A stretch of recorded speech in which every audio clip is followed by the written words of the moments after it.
नमस्कार. माझे नाव संतोष गावले. रिलायन्स वेलनेसचा एक डिस्ट्रीब्युटर म्हणून मी काम करतोय. ओळख आयुर्वेदाची या मोहिमेअंतर्गत आम्ही आयुर्वेदाविषयी जनजागृती करून लोकांना आयुर्वेद वापरण्यासाठी सांगत असतो. त्याच्या माध्यमातून जो रिलायन्स वेलनेसने जो अमृत ज्यूस वापरलाय तो आम्ही सोनल मॅडमच्या माध्यमातून शारदाताईंना दिला होता. तर त्यांना त्याचा कसा रिझल्ट आलाय हे आपण त्यांच्याकडनं जाणून घेऊ.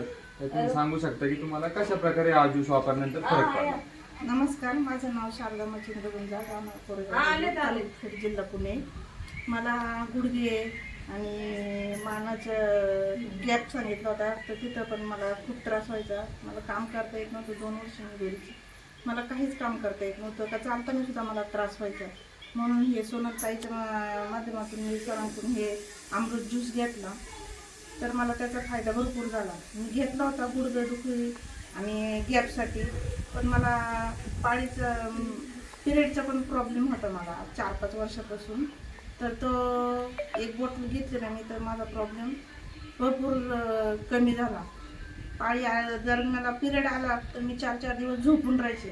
पण आता ह्यावेळेस मला पिरियड आले ना, तर मला कळलं सुद्धा नाही का माझं पोट दुखलं नाही, काहीच मला त्रास झाला नाही अजिबात. म्हणजे मी घेतलं एका गुडघ्यासाठी मानेसाठी घेतलं, पण मला याच्यातून पिरियडसाठी सुद्धा पण भरपूर फायदा झाला याचा.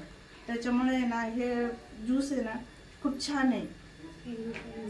आणि तुम्ही पण घेतलं ना तुम्हाला सुद्धा याचा आहे ना भरपूर फायदा होणार आहे. जसं मला झाला ना तसं तुम्हाला पण म्हणजे फायदा होईल. हा जो आपला अमृत ज्यूस आहे खूप आज आपण पाहतोय खूप चांगले रिझल्ट देतोय.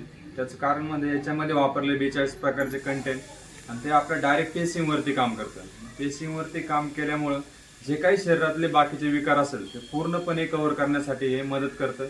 म्हणजे यांना आपण दिलं गुडघ्यांसाठी, पण त्यांचा जो पिरियडचा त्रास होता ते त्यांनी आम्हाला सांगितलं पण नव्हतं, परंतु तो त्रास सुद्धा यांचा पूर्णपणे आज क्लिअर झालेला आहे.